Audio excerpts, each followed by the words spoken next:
Hoje nós vamos começar um novo capítulo, uma nova visão, nessa sequência de 8 visões que parece que foram recebidas uma após a outra, numa sequência, pelo menos é o que nos parece.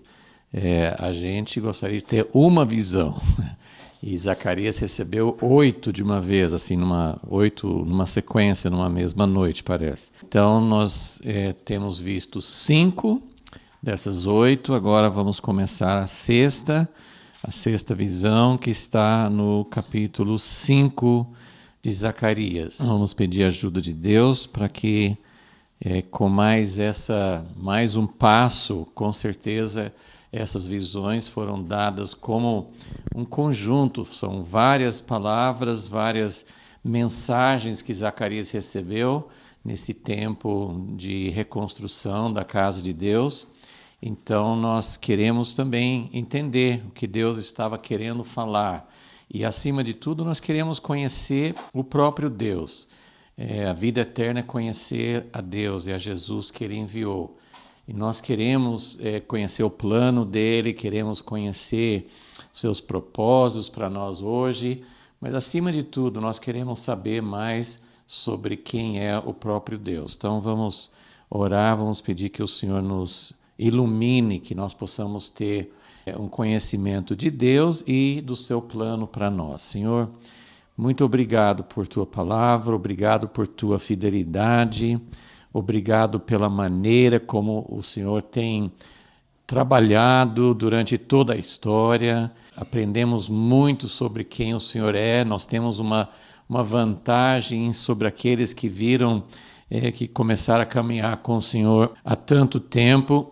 Mas hoje nós temos, além do que o Senhor mostrou para eles, nós temos todas as revelações que estão nas Escrituras, e nós queremos realmente, e acima de tudo, que o Senhor também fale conosco hoje, porque a palavra escrita tem um grande valor, mas se não for vivificada pelo Teu Espírito, a gente também acaba não conhecendo de verdade quem o Senhor é, e não só saber a respeito, saber entender sobre tua natureza, entender sobre teu caráter, mas queremos, acima de tudo, nos relacionar contigo, queremos te conhecer como aqueles que são amigos, como aqueles que são parte da família podem conhecer.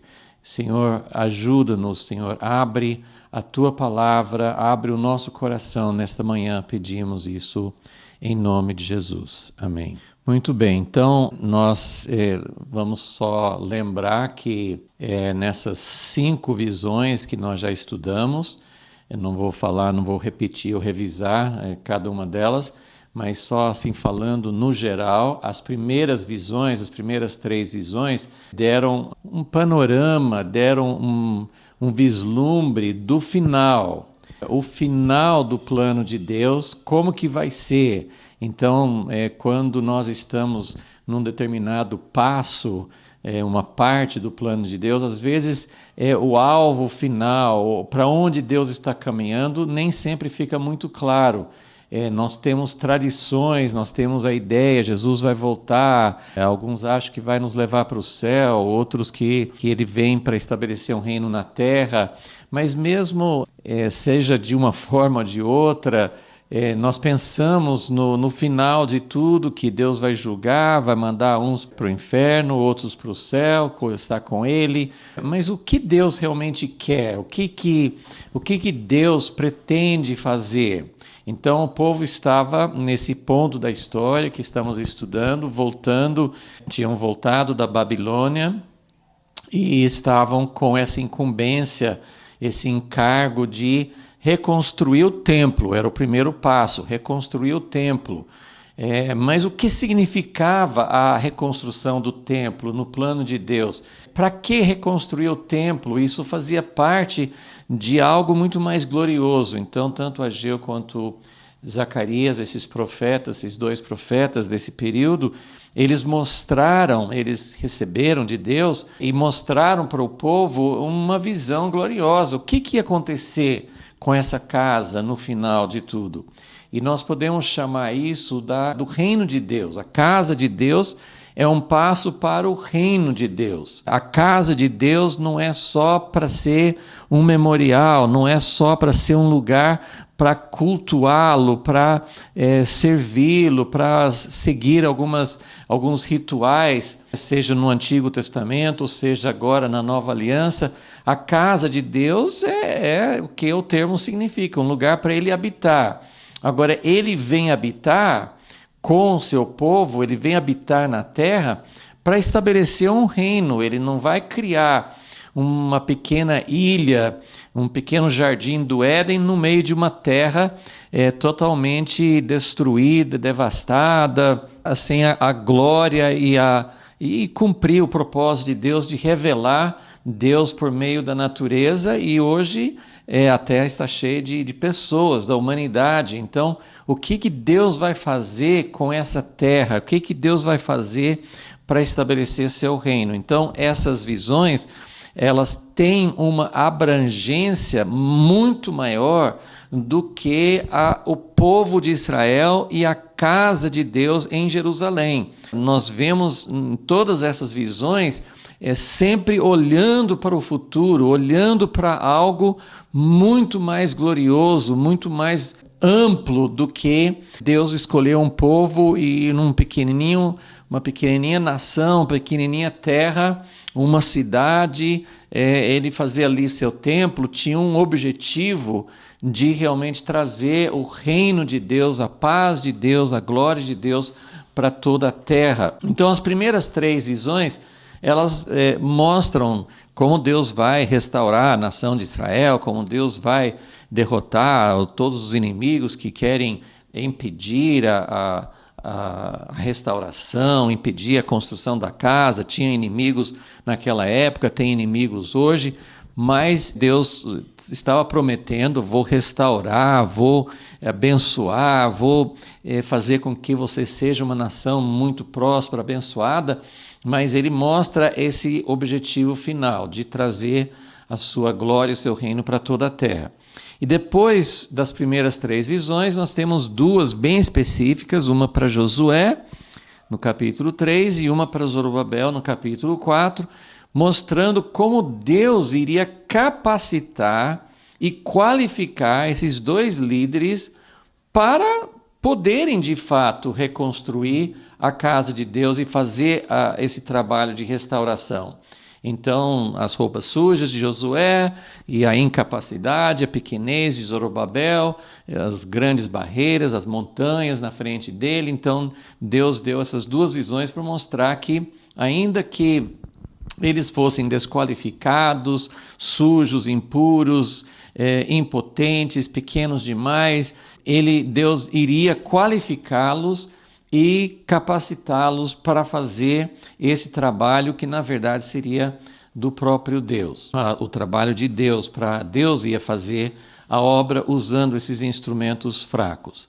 Então, agora nós chegamos no capítulo 5, vimos mesmo no capítulo 4 como essa casa se transformaria num candeeiro, numa luz para todas as nações. Não seria uma casa só, como estamos falando, só para Israel, mas seria uma luz. No capítulo 4, Deus não mostra para Zacarias uma casa, ele mostra para Zacarias um candelabro, um candeeiro, uma luz. Então, algo que tinha naquela casa, dentro do santuário, era um dos móveis, um dos elementos daquela casa, como Deus iria pegar aquela luz e, como se fosse assim, fazer com que essa luz aparecesse muito além da casa para todas as nações. E por isso que fala dos 2 ungidos diante do Senhor de toda a terra. Então, já era uma visão de como a casa serviria para trazer luz, para trazer testemunho, para trazer o reflexo da natureza de Deus para toda a terra. Muito bem, então, diante dessa sequência, lembrando dessa sequência, vamos começar a 6ª visão no capítulo 5 de Zacarias. Zacarias 5, versículo 1. Outra vez levantei os olhos. É interessante que é muito recorrente, né, essas nas visões. Sempre fala assim, levanta os olhos. Estava vendo coisas que ele não podia ver com os olhos naturais, mas ele tinha que levantar os olhos, ele tinha que erguer a visão, ele tinha que fazer uma ação consciente de olhar, né? Então o anjo falava, né? Ou ele olhava, ou o anjo às vezes falava, levanta os olhos, né? Não olha para baixo, olha para cima e abra os olhos, né? Era mais ou menos isso, abra os olhos que você vai ver algo que normalmente você não conseguiria ver. Outra vez levantei os olhos e olhei e vi um rolo. Um rolo é um pergaminho. Nos nossos dias seria um livro, mas naquele tempo eles escreviam num pergaminho e chamava rolo, pelo menos a nossa tradução em português, né? O nome é rolo, porque esse pergaminho ele era comprido, ia escrevendo uma parte, depois abria mais um pouco, escrevia mais uma parte. Todo mundo acho que já viu um desses rolos. Então, normalmente, até hoje, né, nas sinagogas judaicas, que eles têm o rolo escrito à mão da Torá, o rolo fica enrolado, né, fica fechado, como um livro fechado. E você vai abrindo dos dois lados do rolo para chegar numa parte. Você não abre o rolo todo, você abre somente uma parte para você ver. Como os nossos livros hoje não tem essa característica, porque você pode pegar um rolo e abri-lo de ponta a ponta. Vai ser como se fosse um pedaço longo de papel, assim. Normalmente não ficava, ninguém ficava com esse rolo aberto. Mas esse rolo, ele é aberto e ele está voando. É um rolo voador, ou volante, né? Um rolo que está voando. E é um rolo muito grande. O anjo pergunta no versículo 2, o que você vê? O que vês? Eu respondi. Então ele olhou, ele viu e o anjo quer que ele descreva o que ele está vendo. O processo nessas visões, e é um processo que nós podemos seguir também, né, no nosso estudo da palavra. O que nós estamos vendo? A gente lê um texto, nós estamos lendo aqui a descrição de uma visão, mas pode nem ser o texto de uma visão, uma palavra, um recado que Deus deu para um profeta, ou uma história. Quantas histórias que nós temos na Bíblia. Quando nós estamos estudando, quando nós estamos procurando ouvir Deus, é como se o Espírito Santo nos perguntasse, o que você está lendo? O que você está vendo? Então a gente descreve, como Zacarias, fala assim, eu estou vendo um rolo voador, estou vendo um rolo que está voando.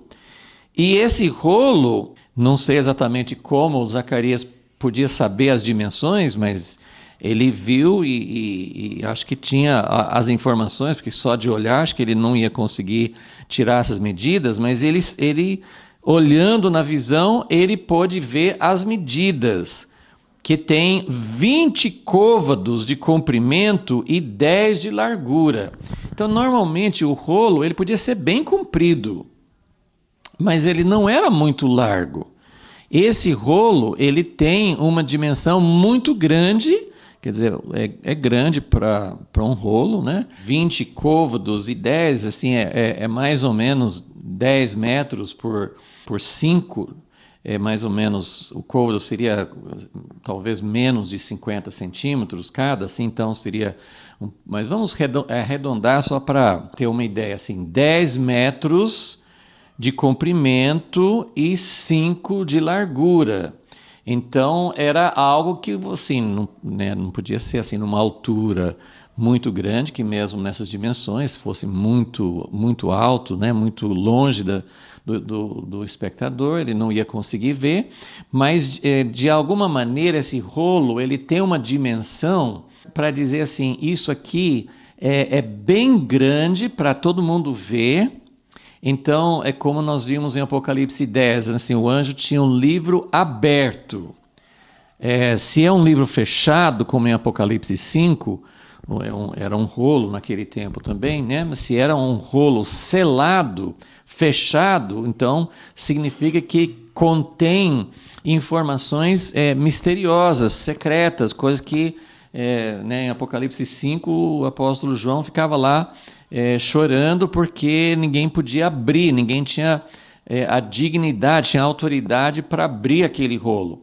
Mas em Apocalipse 10 o livro estava aberto, significa que ele era uma profecia sobre todos os mistérios de Deus serem revelados, serem abertos. Então aqui o que Zacarias está vendo é algo que é grande, então a pessoa pode ver de longe, acho que essa é a ideia, e está totalmente aberto. Esse rolo não é um rolo fechado, é um rolo que está como se fosse um tapete voador. Então ele é um rolo aberto que está voando. Então ele tem medidas grandes. Tem uma curiosidade, eu vi vários comentários, tem muitos comentários, muitas pessoas que já estudaram, muitas pessoas que procuram também compartilhar o que entendem a respeito desses textos. Então tem vários comentadores que chamaram atenção para o fato de que essa medida, 20 côvados por 10, é a mesma medida do lugar santo do tabernáculo. Lembra, o tabernáculo tinha, na parte coberta, né, do tabernáculo, tinha 2 compartimentos, o lugar santo e o lugar santíssimo. Então, o lugar santíssimo era 10 por 10, era menor. Agora, o lugar santo, o santuário, a primeira parte do tabernáculo, era essa medida, 20 por 10. E era onde tinha a mesa dos pães da proposição, tinha o candelabro e tinha o altar de incenso. Então tinha 3 móveis, 3 objetos nesse recinto. Essa medida do rolo é a mesma medida dessa parte do santuário. E essa parte do santuário seria a parte da preparação para entrar no Santo dos Santos. Quer dizer, a preparação começa já no átrio exterior, né, pelo altar de bronze, o sacrifício de sangue, a bacia de bronze para purificação, para lavar. Mas dentro do santuário, dentro essa primeira parte do tabernáculo, tanto os pães da proposição, que representam a palavra de Deus, o candelabro, que é a luz do Espírito Santo, mas é a luz da palavra também, e o altar de incenso, que representa a oração. Então são os aspectos da nossa vida individual, mas principalmente da nossa vida corporativa, né, da vida de uma congregação, a vida do corpo de Cristo, é a parte que aponta para nossa preparação para entrar no Santo dos Santos. E tem tudo a ver com a palavra e a oração e o Espírito Santo, que fazem parte da nossa vida de servir, de conhecer a Deus, de preparar os nossos corações para poder entrar e conhecer a Deus pessoalmente no Santo dos Santos. Então esse rolo, ele tem as mesmas dimensões desse lugar santo, o que pode significar que como na visão anterior que falava do candelabro, e aqui vai enfatizar assim, a palavra, o rolo. Aqui nós temos assim uma visão. O que é o rolo? O rolo é onde está escrita a palavra. Vamos só continuar lendo para depois, na verdade tem mais 2 versículos só, é um relato curto, né, essa 6ª visão. O que ele vê na visão? Somente esse rolo. O que ele vê é isso. É um rolo que está voando, é um rolo grande, aberto, e é um rolo... O que esse rolo representa? Porque aí o anjo vai... Sim, tem a parte que Zacarias olha e descreve, mas tem a parte que o anjo vai interpretar, vai explicar. Porque no versículo 3, então me disse. Quem me disse? O anjo que estava acompanhando, explicando, acompanhando tudo. Então me disse, esta é a maldição. Nós temos um problema, assim, porque tem em todos os idiomas, Mas uma mesma palavra, ela pode ter mais de um significado. Então, essa palavra maldição é realmente uma palavra que é usada para maldição, mas na verdade essa palavra significa juramento. E era mais ou menos, era a palavra que usava, né, por exemplo, quando lá em Gênesis 24, quando Abraão faz o servo jurar, ele faz um juramento que ele não vai deixar Isaac casar com alguém da terra de Canaã. Então essa palavra maldição, na verdade, é uma palavra que significa juramento. E qual a relação entre juramento e maldição? É que num juramento, numa aliança, num juramento, você, normalmente, o que eles faziam no juramento, porque hoje nós pensamos, eu juro que eu fiz isso, que eu estou falando a verdade. Mas os juramentos na antiguidade eram mais juramentos, não assim como as pessoas vão para um tribunal e juram, né, colocam a mão na Bíblia e juram que vão falar a verdade sobre algo que já aconteceu. Nós temos talvez mais tendência de associar o juramento com algo que eu vou falar a verdade, eu juro que estou falando a verdade. Mas o juramento nos tempos antigos, bíblicos, era uma promessa. Então, esse exemplo de Abraão e o servo. Abraão não sabia nem se ele ia estar vivo, né? Ele estava com bastante idade, então ele quis que o servo jurasse que ele não ia buscar uma esposa, ele não ia arranjar um casamento para Isaac do povo daquela terra de Canaã, que ele ia buscar lá no meio dos parentes de Abraão. Então, naquele registro bíblico, tem esse juramento, mas é sempre implícito no juramento, era uma promessa do que ele ia fazer no futuro.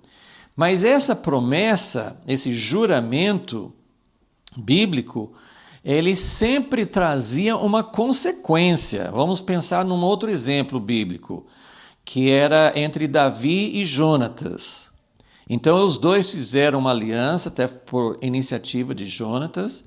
Jonatas era filho de Saul, herdeiro do trono, mas ele estava jurando, ele jurou para Davi que ele sabia que Davi era ungido, Davi seria o próximo rei, e eles fizeram um juramento de que cada um ia defender o bem-estar do outro, inclusive para gerações futuras. E eles falavam algo mais ou menos assim: que Deus faça comigo, que Deus mande uma maldição sobre minha vida se eu não cumprir essa promessa. Era assim que era o juramento. Eu prometo que eu vou ser fiel, vou ser um amigo leal, eu vou sempre buscar o bem, Davi para Jonatas, Jonatas para Davi. E os dois estavam dizendo que se eles fossem infiéis àquela promessa, que viesse uma maldição sobre a vida deles. Então era assim que funcionava o juramento. Então por isso que essa palavra aqui pode significar juramento e pode significar maldição, porque se você não for fiel ao seu juramento, virá sobre você uma maldição. Então, o que o anjo está falando? Este é o juramento, essa é a maldição que sairá. É algo que está saindo, como a palavra que procede da boca de Deus.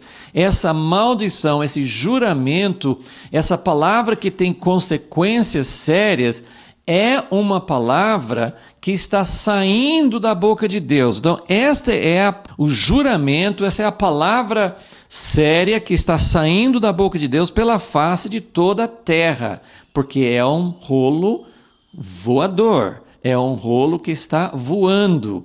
Voando significa que vai rápido. Naquele tempo não tinha avião, mas a ideia é voando, com rapidez, indo por toda a terra. Em todas as direções. É uma palavra que está saindo e que vai ter efeito, que vai ter sua área de abrangência, é toda a terra. Quando fala terra, também nessa língua original, podia se referir assim como hoje, né? Nós podemos falar terra como a terra do Brasil ou de um outro país, e nós podemos falar terra no sentido de todo o globo terrestre. Como aqui ainda está falando mais da aliança de Deus com o seu povo, provavelmente ainda não é toda a terra, mas a ideia, como nós temos falado até no capítulo anterior, que ele fala sobre o Senhor de toda a terra, então a ideia é que essa palavra saia, é uma palavra de Deus, é uma ordem de Deus, é uma palavra que tem validade como a palavra de um rei em toda a terra. Essa é a palavra que sairá pela face de toda a terra. E o que é essa palavra?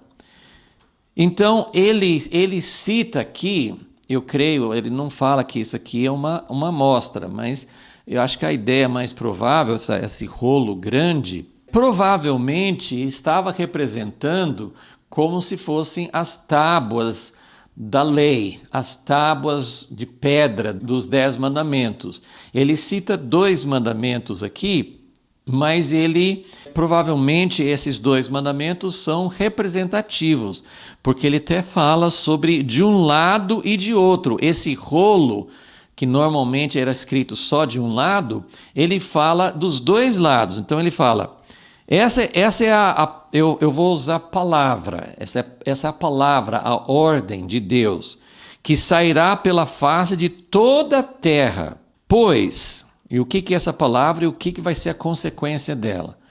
Pois qualquer que furtar será desarraigado. Tem várias versões, alguns traduzem como expulso, desarraigado, arrancado, até mesmo pode ter a ideia assim de ser cortado, eliminado, mas é uma palavra que vem da raiz de ser de uma purificação. A pessoa que rouba, a pessoa que furta, é uma pessoa que está contaminando a nação, está contaminando a terra. Se ele continuar fazendo isso, ele vai ser arrancado, expulso, e vem dessa ideia assim de purificar. O que Deus está querendo fazer é purificar. E isso nos leva de volta, deixa eu só fazer um parênteses aqui e voltar para o capítulo 3 de Zacarias, na 4ª visão. Deus prometeu, quando ele tirou as roupas sujas, imundas de Josué, ele falou, no versículo 9, Zacarias 3, 9, ele fala, eu tirarei a iniquidade desta terra num só dia. Então, Deus purificou as roupas, ele trocou as roupas, né? Tirou as roupas imundas de Josué, deu roupas limpas, puras, e ele prometeu que não só Josué seria purificado, mas ele tiraria a iniquidade de toda a nação de Israel num só dia. Então nós vemos aqui que há necessidade, nós falamos sobre isso quando estudamos o capítulo 3, para que venha o reino de Deus, como nós estamos procurando entender que o objetivo de Deus quer redimir um povo, mas para que redimir um povo? Ele quer habitar no meio desse povo, mas o que Deus vai fazer? Quando ele vier morar aqui, o que ele vai fazer? Então nem sempre aparece isso, né, em todas as passagens bíblicas, mas a Bíblia vai revelando aos poucos, a gente vai entendendo aos poucos que o objetivo de Deus, desde o jardim do Éden, desde a nação de Israel, desde a igreja primitiva, em todos os passos, Deus sempre estava de olho na terra toda. O objetivo dele é a humanidade toda, toda a criação, toda a terra. Deus quer estabelecer o seu reino. O plano dele, o grande plano mestre dele, não é nos tirar e nos levar para o céu. O grande plano de Deus é ele vir, ele preparar, ele nos redimiu. Jesus veio para fazer essa obra na cruz, na sua vida aqui na terra, mas o objetivo de Deus é preparar uma nação, preparar um povo, a igreja, mas preparar esse povo para que ele tenha um lugar para vir para a terra e a partir daquele lugar estender o seu reino sobre toda a terra. Então Deus sempre, o objetivo dele sempre é encher a terra, como fala em Abacuque, como as águas cobrem o mar, encher a terra com a sua glória. Então, o que está acontecendo aqui? Aqui tem um rolo que está voando, então é diferente. Outra vez, lembre, o tabernáculo, o templo, a casa de Deus, tinha o altar, tinha esse candelabro, tinha os pães, tinha o altar de incenso, mas onde que era o ponto mais sagrado, mais importante do templo? Era a Arca da Aliança. E o que tinha nessa arca? As 2 tábuas de pedra com os 10 mandamentos. Mas agora não é mais lei, agora não é... Não, a Bíblia fala que Jesus, na nova aliança, ele fala assim, eu não vim para tirar nada, nenhuma vírgula, nenhuma letrinha, nenhum detalhezinho, é tudo que Deus falou é importante, faz parte da sua aliança e ele deseja algo que possa permitir que ele venha para morar, mas também que permita que ele governe sobre a terra. Então nós temos Isaías 2 que fala, naquele dia, nos últimos dias, o monte da casa de Deus será elevado, será exaltado acima de todos os outros montes, ou seja, onde está a casa de Deus vai ser o lugar mais poderoso, será a sede do governo de Deus, será o lugar do reino de Deus, o centro. Então, esse monte da casa de Deus será elevado acima de todos os outros montes ou todos os outros governos. E o que vai acontecer? A lei, a palavra, a instrução de Deus vai sair de Sião para todas as nações da terra e vai ter o reino de Deus, que lá em Isaías 2 mostra, né, que não vai ter mais guerra, todos vão viver em paz, até os animais selvagens vão viver em paz um com o outro, então toda a criação será restaurada e o reino de Deus será estabelecido em toda a terra. Então, seguindo aqui, Zacarias 5, versículo 3. Então, qualquer que furtar será desarraigado. O que Deus está fazendo? Ele está purificando. Ele está dizendo, não vai ter mais mistura.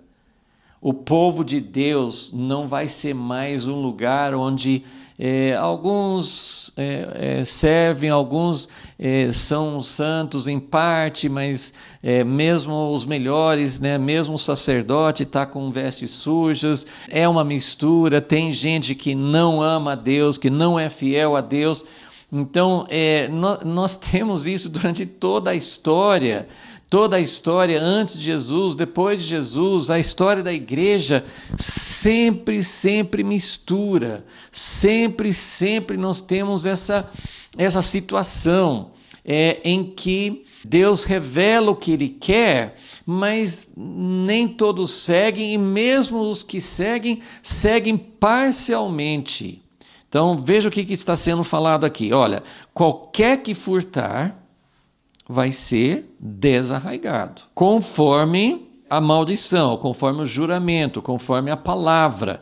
E onde está essa palavra? De um lado, algumas traduções, a minha aqui não fala, mas me parece que a tradução correta é que, de acordo com o que está escrito em um dos lados do rolo, no versículo 3. E qualquer que jurar falsamente será desarraigado também, conforme o que está escrito no outro lado do rolo.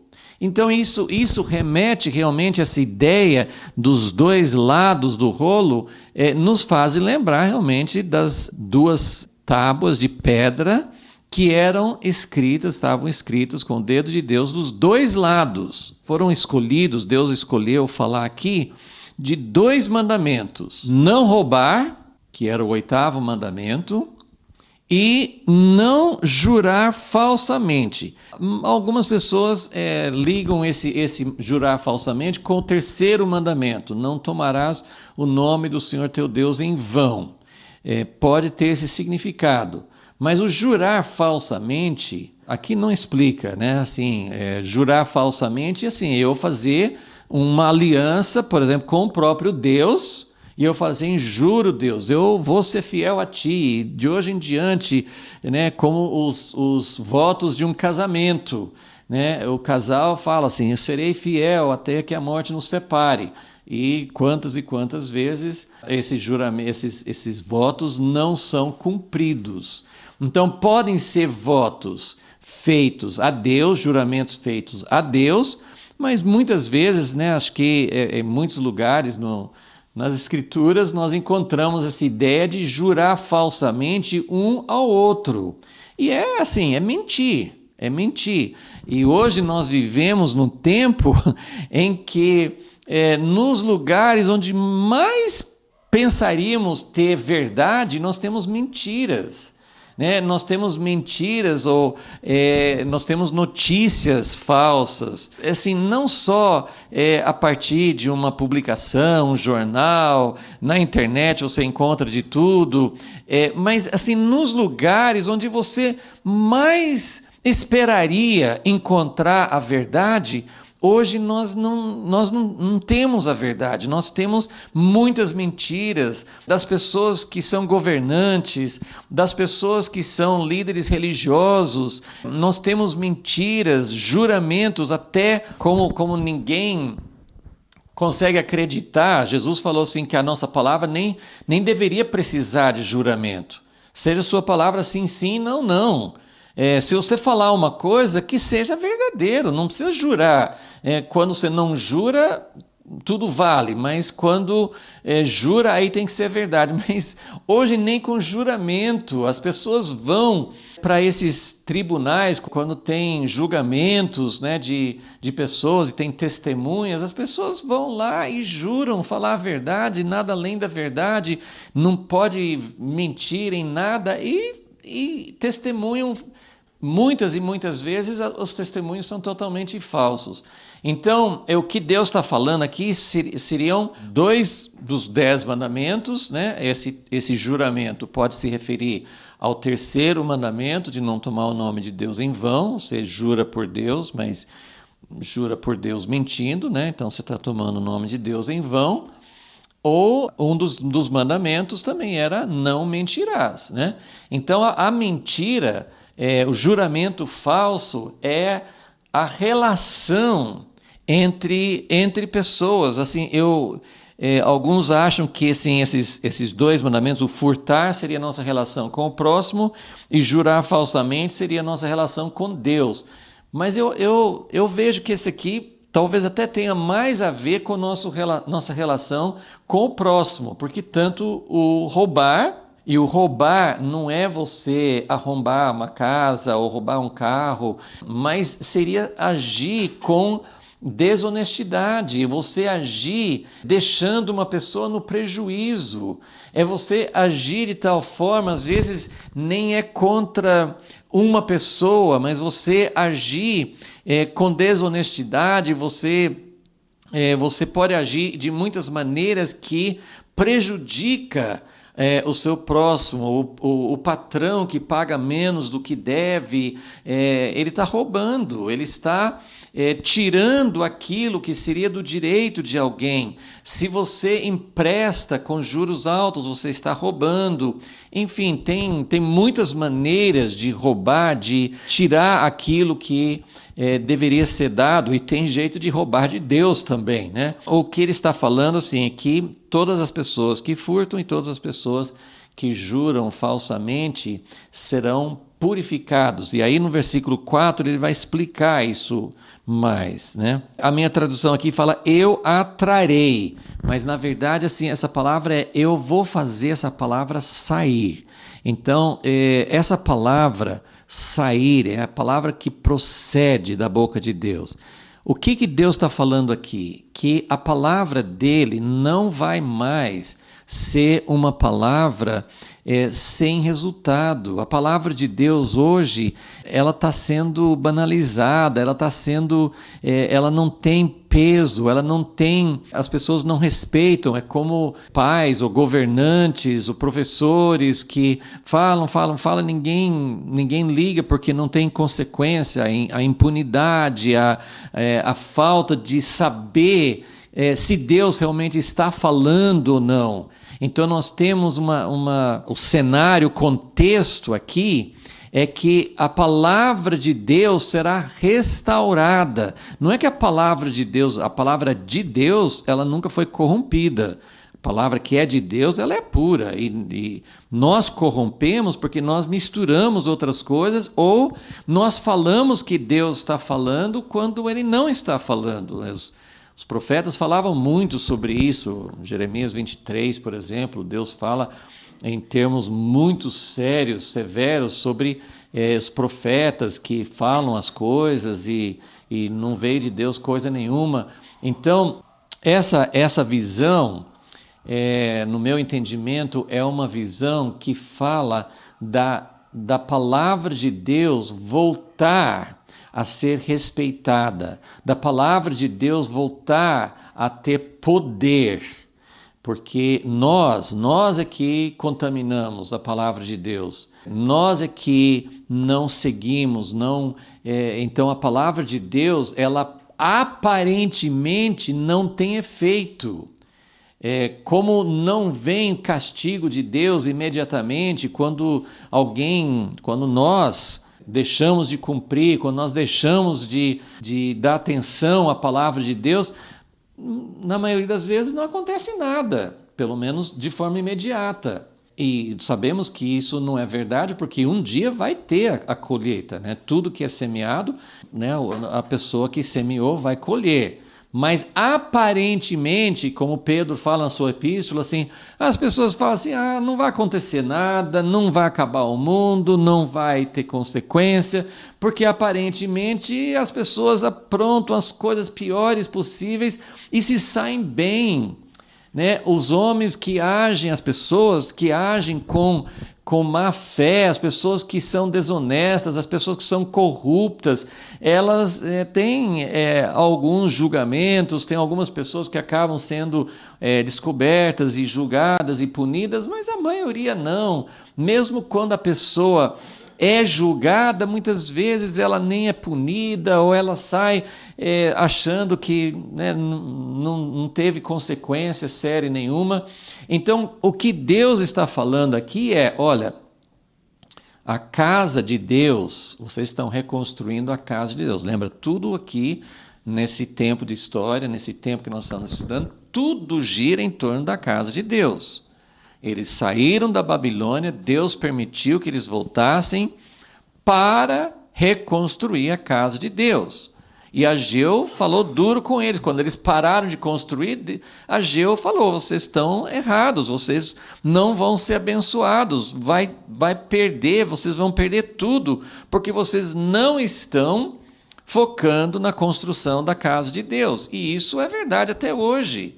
Se a nossa vida é focada em algo que não é a casa de Deus, nós estamos colocando tudo que nós temos num saco furado. É isso que Deus falou por meio de Ageu.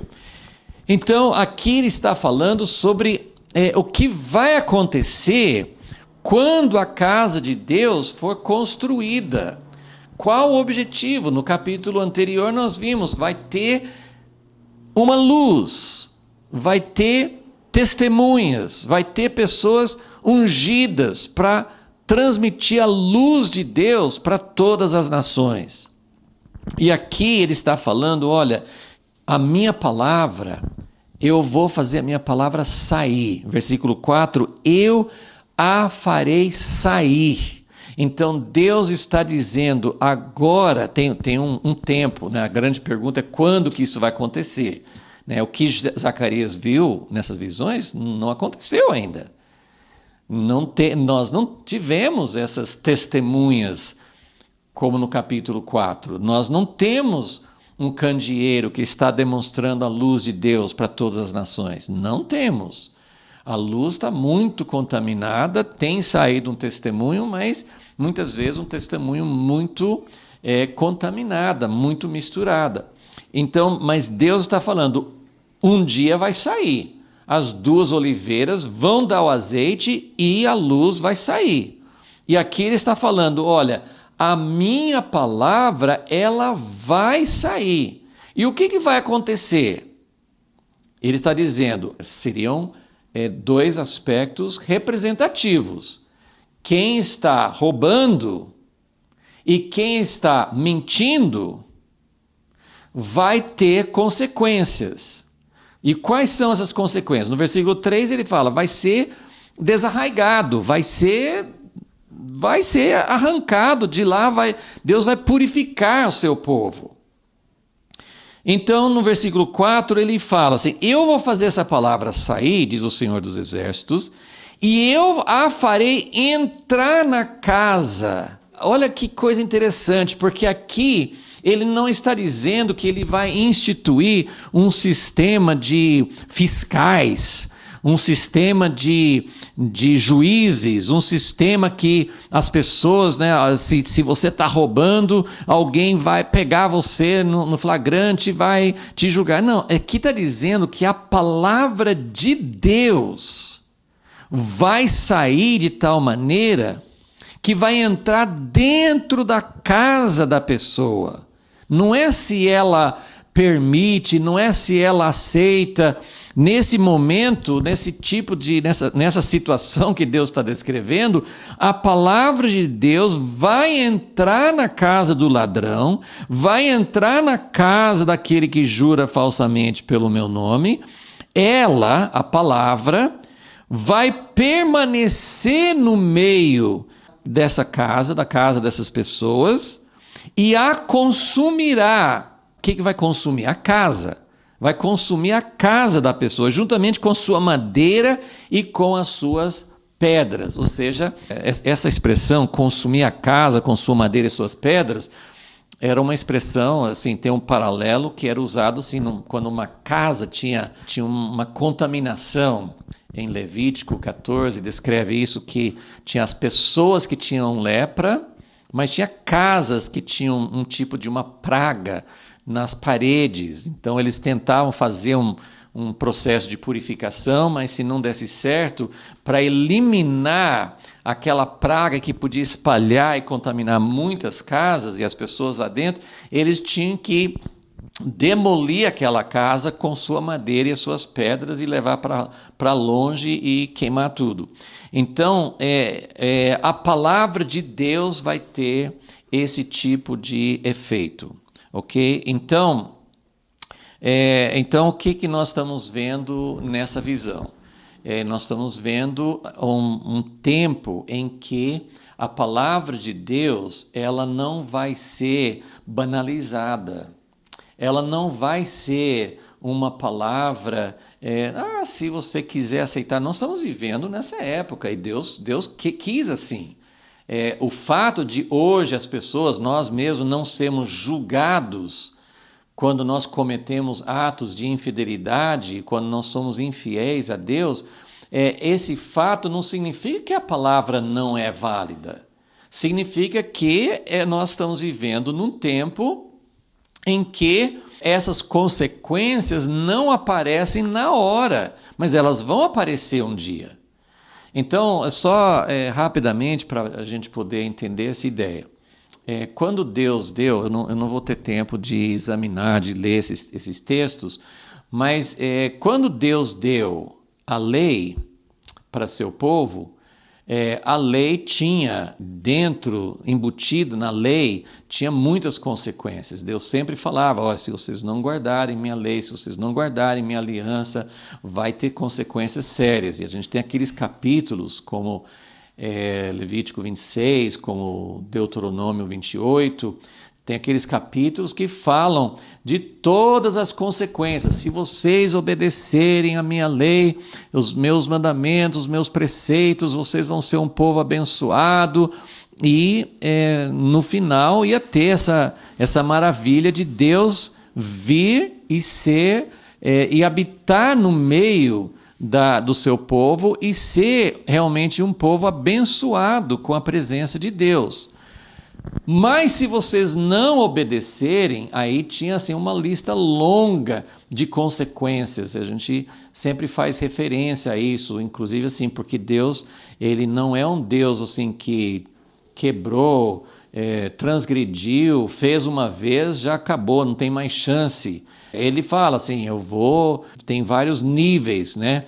Não vai chover, vocês vão sentir falta da bênção de Deus sobre sua produção, vocês vão ter enfermidades, vocês vão ser derrotados pelos inimigos, vocês vão ter falta de paz, vocês vão ser obrigados a servir a outros países, a outros governos, e no final vocês vão ser arrancados da sua terra e levados para o cativeiro. Então tinha muitas consequências daqueles erros, de ser infiel.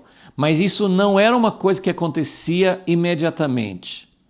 Então, se você olhar, tem vários lugares também nos livros da lei, né? Mas vamos pensar em Deuteronômio 17. Deuteronômio 17 é um capítulo que fala como que deveria funcionar o governo. Então, se acontecer, se o povo fizesse algo errado contra a lei, contra a vontade de Deus, Deus não ia vir e exterminar aquela pessoa. A lei era muito severa. Se a pessoa fosse infiel a Deus, se o filho fosse rebelde, tem umas leis que são muito severas. E que falava assim de apedrejar, eles tinham que ser apedrejados e mortos porque eles cometeram atos muito sérios de infidelidade. Mas o que Deus estava falando era que aquilo não era uma coisa que Deus ia fazer uma intervenção sobrenatural. Os juízes, os sacerdotes, os dirigentes do povo, eles teriam que tomar as medidas, eles teriam que agir para que a lei fosse cumprida. Então nós estamos vivendo nesse tipo de cenário em que nós mesmos devemos julgar, né? A Bíblia fala, vocês julguem, vocês devem julgar a si mesmos, né? Então nós estamos vivendo num tempo em que essas coisas não trazem consequências imediatas, mas um dia, então mesmo naquela época, não no juízo final, mas um dia, e nós sabemos, existem tanto pessoas no meio do povo de Deus, quanto pessoas que são malignas, que são malvadas, pessoas que fazem mal para os outros, algumas delas sofrem consequências na sua própria vida, assim, nesse tempo, e outras parece que nunca sofrem consequências e acabam sendo, assim, aparentemente se saindo bem. E é a pergunta que faz nos Salmos, por que os ímpios prosperam? Um dia essas palavras serão cumpridas, um dia haverá essa consequência. Nós acreditamos que tem o juízo final, que um dia Deus vai prestar contas, todas as pessoas vão prestar contas a Deus.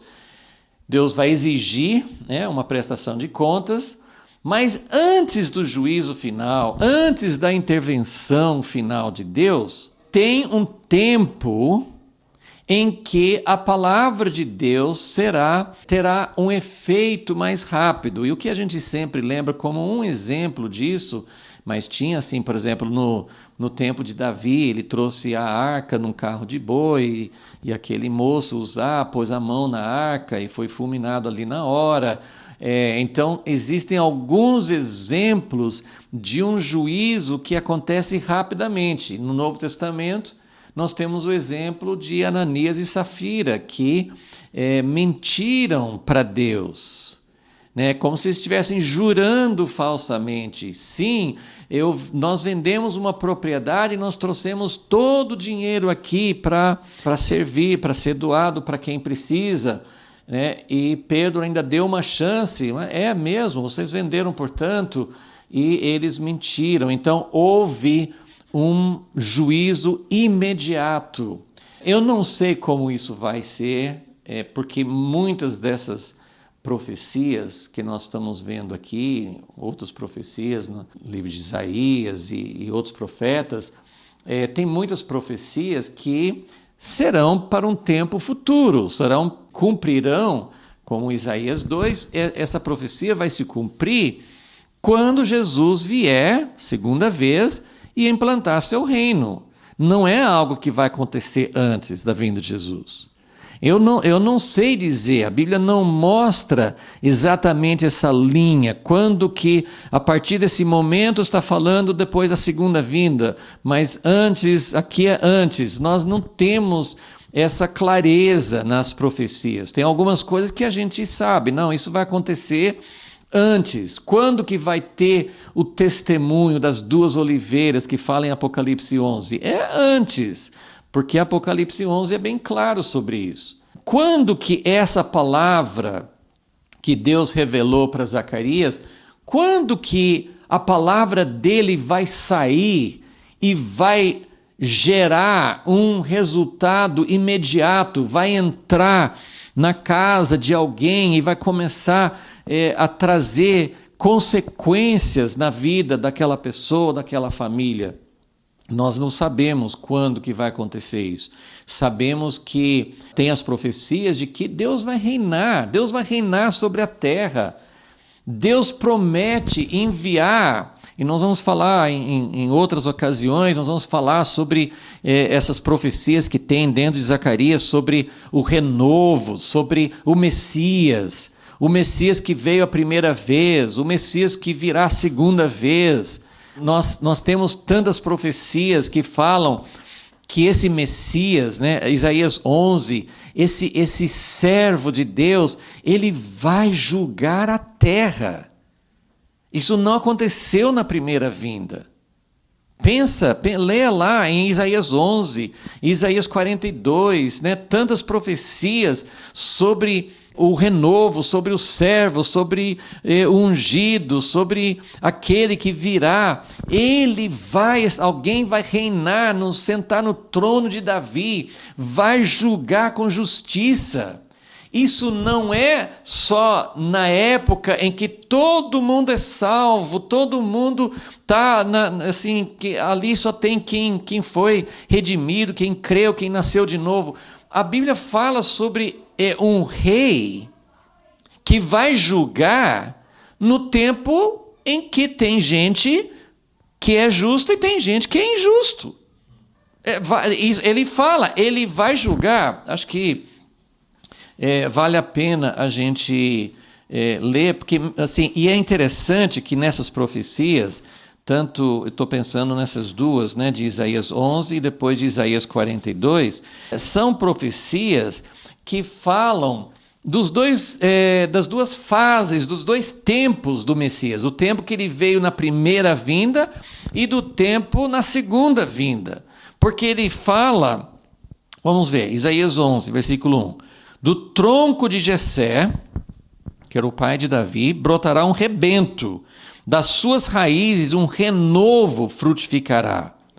Repousará sobre ele o Espírito do Senhor. Repousará, não é só visitando, não é só uma passagem, não. O Espírito de Deus mora nele, repousa nele. O Espírito de sabedoria, de inteligência. Não é inteligência daqueles que sabem matemática, física, quântica, as fórmulas. Não, o verdadeiro conhecimento, a sabedoria que vem de Deus. O espírito de conselho, de fortaleza, o espírito de conhecimento e de temor do Senhor. Versículo 3, deleitar-se-á no temor do Senhor, ele não julgará segundo a vista dos seus olhos, nem repreenderá segundo o ouvido dos seus ouvidos, mas julgará com justiça os pobres. Quando Jesus vai julgar os pobres? Ele vai julgar quando tem pobre. Porque depois que o reino dele estiver estabelecido com totalidade, com plenitude, não vai ter mais pobre. Mas ele vai ter um momento em que Jesus vai julgar quando tem pobres. E se tem pobres é porque tem alguém explorando os pobres.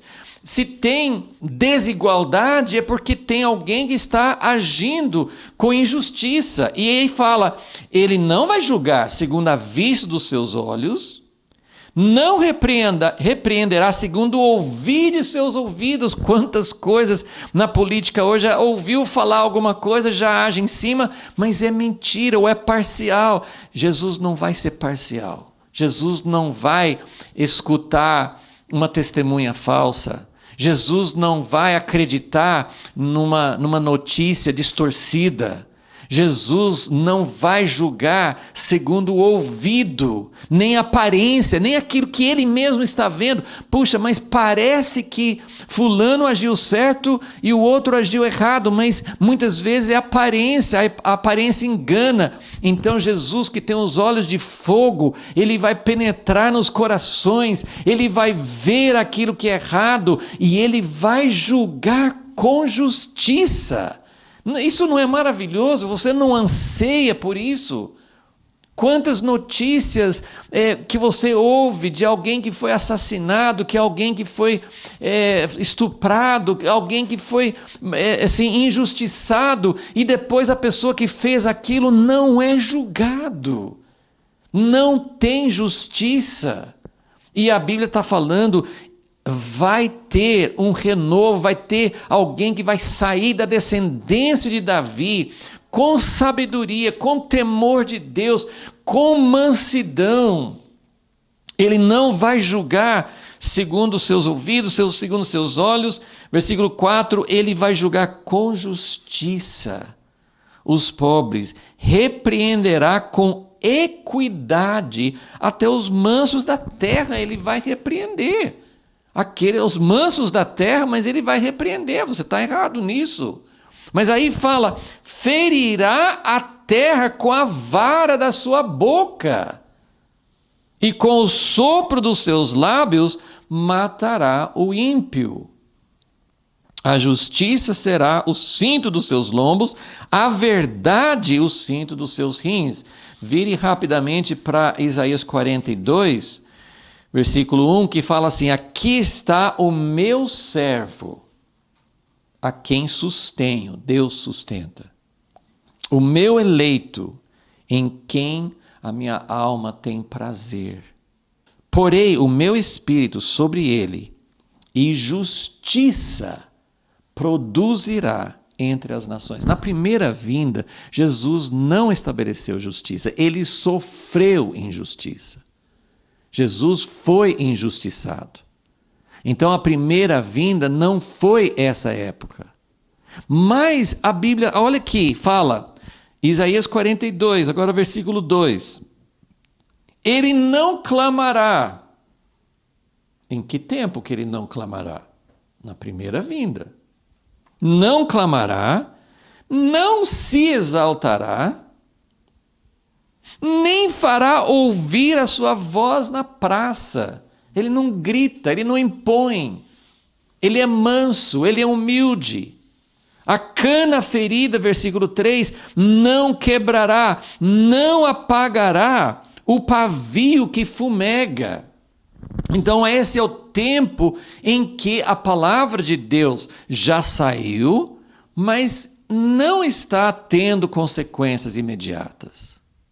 Um dia vai ter, mas por enquanto não. Só que é necessário, assim como o mestre passou por isso, nós também, com os seus servos, com o seu corpo, nós estamos vivendo nessa época. Gente, escutem. Não é tempo ainda de exercer a justiça na terra por meio de leis. Eu sempre falo, se você tem oportunidade de apoiar uma lei justa, apoie. Vote em quem você acha que vai fazer justiça, mas entenda uma coisa. O aborto não vai ser abolido do Brasil, dos Estados Unidos ou de lugar nenhum na terra por meio de leis. A lei de Deus, os 10 mandamentos não são cumpridos. E não tem consequência ainda. Então não é tempo ainda de ver esse tipo de consequência acontecendo. Então a cana ferida não quebrará, não apagará o pavio que fumega. Ele vem, ele sopra. Ele não vem inicialmente como alguém que vai exterminar o mal. Agora, a grande questão que eu quero apresentar para vocês hoje é que nessa visão que Deus deu para Zacarias, ele está falando, mas um dia vai chegar. Ele falou assim, o rolo vai voar. Um dia a voz dele, o que ele fala assim, sairá, é essa ideia de uma palavra que sai e que vai entrar na casa das pessoas e vai produzir resultado. Porque a esperança nossa e a esperança de Deus é que o reino de Deus seja estabelecido com justiça. Deus não vai habitar na terra no meio dessa iniquidade. Não é que Deus não consegue chegar perto de quem está em pecado, ele chega perto de nós. Ele consegue chegar. Mas Deus não quer habitar no meio da injustiça, Ele quer que haja justiça. E quando Deus fala sobre justiça, Ele fala sobre essas coisas, de quem está defraudando o outro, de quem está injustiçando o outro, de desigualdade, de pobreza, de pessoas que são oprimidas. A Bíblia fala assim, sempre focando isso, que o reino de Deus vai trazer justiça. E aí fala, olha aqui, nós estamos em Isaías 42 ainda, no final do versículo 3, o mesmo servo que não quebra uma cana ferida, é um galho que já está quebrado, ele não chega e acaba de quebrar, ele vai restaurar aquele ramo ferido. E um pavio que acabou o azeite, ele não vai falar, você está sem azeite, pisa e acaba com você de uma vez. Não, ele vai soprar, ele vai trazer azeite, ele vai fazer aquele pavio acender novamente. Mas ele, no final do versículo 3, na verdade, ele trará justiça. Não faltará, nem será quebrantado, até que ponha na terra a justiça, na sua lei as ilhas esperarão. Então, agora, eu quero só ler em Isaías 55 para pensar sobre como essa palavra de Deus, tem uma palavra aqui que a gente conhece bastante, mas eu quero que vocês vejam aqui, né, o contexto. Ele fala o seguinte, né, Isaías 55, versículo 6. Buscai ao Senhor enquanto se pode achar. Nós temos essa oportunidade agora. Buscai ao Senhor enquanto se pode achar, enquanto o Messias, enquanto o Rei está agindo com cuidado para não quebrar os canos feridos, para não apagar o pavio que fumega. Buscai ao Senhor enquanto se pode achar, invocai-o enquanto está perto. Deixe o ímpio o seu caminho e o homem maligno os seus pensamentos. Converta-se ao Senhor, que se compadecerá dele, e torne para o nosso Deus, pois é grandioso em perdoar. Pois os meus pensamentos não são os vossos pensamentos, nem os vossos caminhos os meus caminhos. Diz o Senhor, assim como os céus são mais altos do que a terra, assim são os meus caminhos mais altos do que os vossos caminhos, os meus pensamentos mais altos do que os vossos pensamentos. Agora escutem, versículo 10. Assim como desce a chuva também é como se saísse das nuvens. Eu quero que vocês lembrem assim, Deus falou assim, esse rolo está saindo. Saindo de onde? Saindo da boca de Deus. É Deus quem escreve, como ele escreveu nas tábuas da lei, é Deus quem escreve nesse rolo que vai voar sobre toda a terra. Então, ele fala, assim como desce ou sai a chuva e a neve dos céus e para lá não torna, mas antes rega a terra, a faz produzir e brotar e dá semente ao semeador e pão ao que come, versículo 11, assim será a palavra que sair da minha boca. ela não voltará para mim vazia, mas fará o que me apraz e prosperará naquilo para que a enviei. Então, eu não tenho o cronograma de Deus, eu não tenho o calendário de Deus, eu não sei exatamente o que vai acontecer antes da volta de Jesus, mas nós temos muitos testemunhos das Escrituras dizendo que antes da vinda de Jesus, porque depois da vinda de Jesus é muito claro, a sua palavra vai sair, as pessoas vão obedecer, as pessoas vão responder em amor a Ele. Quem não corresponder vai sofrer as consequências. Então, assim, o reino de Deus, nós entendemos isso. Agora, antes da volta de Jesus, assim como aconteceu com Ananias e Safira no tempo da Igreja Apostólica, nós temos vários indícios de que a própria passagem de Apocalipse 11, que fala das duas testemunhas, nós temos assim vários testemunhos de que Deus vai dar uma amostra, Deus vai dar um testemunho antes do dia em que a sua palavra vai ser realmente vai sair e vai cumprir os seus propósitos, mas mesmo agora, tudo que Deus falou na palavra escrita, tudo que Deus falou vai se cumprir. Jesus falou assim, nem uma letrinha, J era a menor letra do alfabeto hebraico, aprendi isso esses dias. J para nós é uma letra como qualquer outra, mas a letra que é mais um tipo de Y, seria correspondente para nós, mas essa letra no alfabeto hebraico era menorzinha, parecia um acentozinho, né? Era uma letra. E o tio, né, que fazia nem um J, nem um tio, né, vai passar, o tio é como se fosse um hífenzinho, um detalhe. Então, nenhum aspecto, nem essas coisas menorzinhas vão passar, mas tudo vai se cumprir. Então, é o que Isaías está falando aqui. A palavra que sai da minha boca não voltará para mim vazia. E isso significa a palavra que já saiu, todas as profecias, todas as revelações de Deus, tudo que Deus realmente falou vai se cumprir, mas vai ter um dia em que a palavra de Deus ela vai sair com poder, e é mais ou menos essas, tanto as duas testemunhas de Apocalipse 11, eles é feito um paralelo, né, naquela palavra de Apocalipse 11, um paralelo com as coisas que, os sinais que Deus usou Moisés e Elias para fazer. E Moisés e Elias foram dois exemplos de homens que o que eles falavam acontecia. Moisés e Arão, né, mas a palavra vinha para Moisés. Moisés chegava diante de Faraó e falava assim, olha, amanhã, tal hora vai acontecer isso, vai ficar escuro, vocês vão viver em trevas. E acontecia exatamente.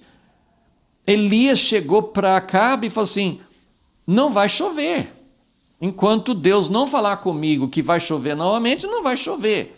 Então, é esse tipo de coisa que Deus está falando, a restauração da palavra. Bom, eu tenho aqui um diagrama, talvez a gente vai falar sobre ele em outras aulas, mas eu só queria mostrar rapidamente essa relação que eu creio que o que nós estamos vendo nessa visão de Zacarias é uma relação entre a casa de Deus e a palavra de Deus.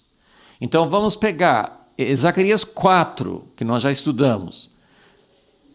A casa de Deus, que Zorobabel estava reconstruindo, seria completada, né? Deus prometeu, assim, as palavras, Zorobabel lançou os alicerces, ele vai terminar, mas essa casa produziria um candeeiro, produziria uma luz por meio das duas oliveiras. Então era isso que Deus mostrou na visão anterior. Agora Deus está falando a respeito de um rolo que vai voar com a palavra de Deus e que vai entrar na casa das pessoas.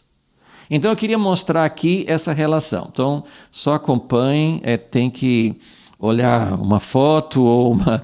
Né, assim, eu sei que aqui pelo tamanho da folha, não consegui colocar com um tamanho de letra que é fácil de ver. Mas vamos olhar aqui. Deus, quando chamou o povo do Egito, ele tirou o povo do Egito e levou para o Monte Sinai. Eles se tornaram o povo de aliança. Então lembra que sempre tem uma relação muito estreita entre um povo redimido, um povo de aliança, e essa aliança que é a lei, o testemunho. Então o povo de aliança, o que eles receberam no Monte Sinai? Eles receberam a lei. Eles receberam testemunho, eles receberam aquilo que seria uma revelação, que foi uma revelação do que Deus queria com eles. E aí, essa lei, esse testemunho, seria o objeto mais sagrado, mais central, dentro da arca, dentro da casa de Deus. Porque Deus habitaria com eles em cima dessa aliança, em cima da natureza, do caráter de Deus. Então Deus estava mostrando para eles: vocês vão ser um povo de aliança. Êxodo 19, eu chamei vocês do Egito, trouxe vocês para perto de mim, vocês vão ser meu tesouro peculiar, minha propriedade especial. Então, e aí Deus revelou para Moisés como é que faria a casa de Deus, e essa aliança, esse testemunho ficaria dentro da casa de Deus. Se eles, a casa de Deus, o tabernáculo, se eles fossem fiéis a Deus, Deus viria para fazer habitação no meio deles. Era isso que Deus mostrou para Moisés. Olha, eu virei. Inicialmente ele viria para visitar, mas esse era um símbolo, o propósito de Deus era habitar no meio deles. Mas essa habitação, aqui eu coloquei aqui do lado, que é o cumprimento da lei, a justiça. Deus não vai habitar no meio de um povo que não tem justiça. É difícil, eu vou ter que passar meio rápido aqui, mas é claro que tudo isso tem implicações da nova aliança e tudo mais. Mas eu só queria mostrar que o propósito de Deus original, para eles saírem do Egito, ter a aliança da lei, ter a casa de Deus, Deus habitaria, e o propósito final seria Deus estender, Deus habitando no meio deles, Deus estenderia o seu reino para todos os povos da terra. Então, eles guardando a lei, eles seriam uma luz. A luz atrairia os outros povos, e o propósito de Deus era ele habitando no meio, na casa de Deus, no meio do povo de Deus, ele alcançaria todos os povos. Esse aqui é como a gente vê o propósito de Deus no Jardim do Éden. Se não tivesse o pecado, era isso que ia acontecer. Mas o que aconteceu na história? Então, esse outro lado aqui é tudo que aconteceu na história. Não aconteceu como Deus tinha planejado. Claro que Deus sabia disso, mas não aconteceu de acordo com aquele plano original. Eles não cumpriram a lei. Então, pulando lá na frente, o que aconteceu? Por eles não terem guardado a aliança com Deus, eles sofreram, a casa foi destruída, eles foram arrancados da terra e levados para o cativeiro. Então, daqui para baixo é onde nós estamos agora. Eles foram restaurados de Babilônia para a terra, eles foram restaurados primeiro para a terra, mas o objetivo deles era fazer a casa de Deus. Só que essa casa de Deus, que Deus está mostrando para Zacarias, nem para ele ficou tão claro assim. Mas o que Deus estava mostrando para Zacarias, no capítulo 3, por exemplo, é que Josué era um presságio do Messias. Essa casa de Deus, ela não vai funcionar sem o Messias. Por quê? Porque por mais que tivesse a consequência de não guardar a lei, isso resolveu todas as coisas? Não, eles voltaram da Babilônia, não foram mais idólatras, mas eles continuaram não sendo fiéis a Deus. Você não consegue guardar a aliança os mandamentos de Deus, o rolo, a palavra de Deus, por mais que tenha, não, vai ter, vocês vão morrer, vai ter inferno, vai ter juízo final, mesmo assim as pessoas não se voltam para Deus. Então tem que ter o Messias, não tem outro jeito. O Messias tem que vir. Eu estou dando um panorama rápido, mas Deuteronômio 30, os primeiros versículos de Deuteronômio 30, ele fala: mesmo quando vocês já passarem pelas maldições, mesmo quando vocês experimentarem a amargura desse castigo de Deus, quando vocês voltarem, vocês vão ter que ter o coração circuncidado. Se não tiver, isso é a nova aliança. Nunca teve circuncisão de coração, a não ser na nova aliança. Então tem que ter o Messias. Ok, vamos aqui. Por meio do Messias, a lei no coração, Jesus ensinou que o grande mandamento que resume toda a lei é amar a Deus sobre todas as coisas. Se não tiver amor por Deus, nada disso funciona. Então Jesus veio para trazer a lei no coração, para trazer o amor por Deus. É pelo amor por Deus que nós podemos ser purificados, que nós podemos ser renovados. Então aí nós nos tornamos o povo da nova aliança. E aqui entra o que ele mostrou sobre Josué, que nós temos a purificação do sacerdócio e o poder de Deus. Deus mostrou essas coisas que Deus estava mostrando para Zacarias, né? Como é que tira as vestes imundas de Josué, no capítulo 3? É só por causa do renovo, do Messias, por causa do sangue do Cordeiro. Então, por meio da nova aliança, tem purificação. E aí sim, nós nos tornamos habitação de Deus, luz para os povos, e o reino de Deus pode vir. Quando? Isso nós vamos entrar mais nas próximas aulas. Mas quando Deus vem para habitar no nosso meio, habitar na sua casa, então presta atenção, só vou terminar nesse ponto para a gente retomar depois na próxima vez.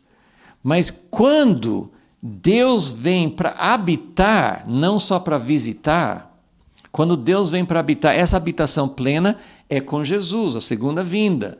Mas antes da segunda vinda, tem o sinal, tem as primícias, tem o testemunho.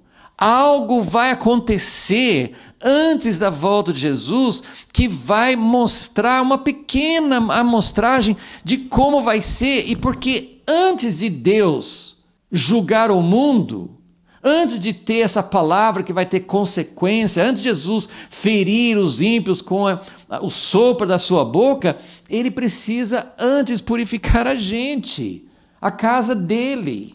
Precisa ter a purificação feita por ele.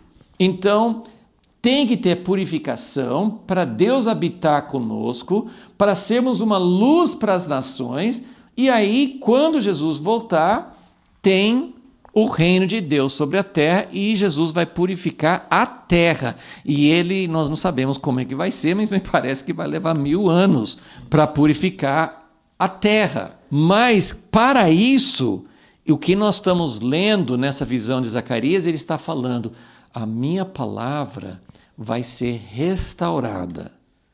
A palavra de Deus nunca perdeu o poder.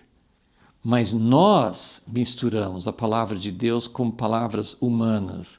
Nós não temos visto o efeito da palavra de Deus na nossa vida. Como 1 Pedro 4 fala, o juízo tem que acontecer na casa de Deus. Mas é um juízo positivo, é um juízo que vai purificar. E nós vamos ver outros textos depois que falam sobre isso. E na sequência de Zacarias 5, tem uma sequência dessa purificação. Tem outros passos nessa purificação. Então isso vai continuar trazendo algo para nosso entendimento, ok? Então a palavra de Deus restaurada com clareza. Então só vamos lembrar, esse rolo que fala aqui é um rolo que é aberto, então a palavra de Deus é clara, não tem enigma, a palavra de Deus vai ser anunciada com clareza e ela vai ter autoridade, ela vai ser forte, ela vai ter efeito, porque é a palavra de Deus. Mas nada disso pode acontecer sem ter a nova aliança que vem por meio de Jesus. Senhor, tem muita coisa aqui, inclusive muita coisa que nós não sabemos como que o Senhor vai fazer tudo isso, mas nós queremos dizer, Senhor, que realmente a tua casa possa ser restaurada, por meio da tua casa restaurada, que possa ter uma palavra clara, que possa ter um testemunho claro, como nós vimos no capítulo 4, que possa ter uma palavra tendo efeito na nossa vida,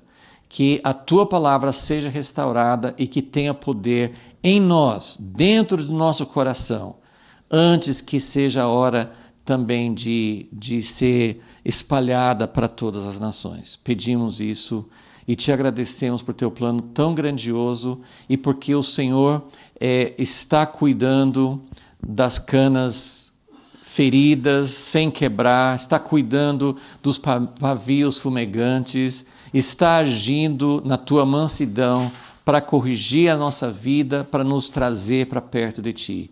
Possamos aproveitar, possamos realmente tirar proveito desse tempo, para que a tua luz possa realmente brilhar e a tua justiça seja feita na nossa vida em primeiro lugar.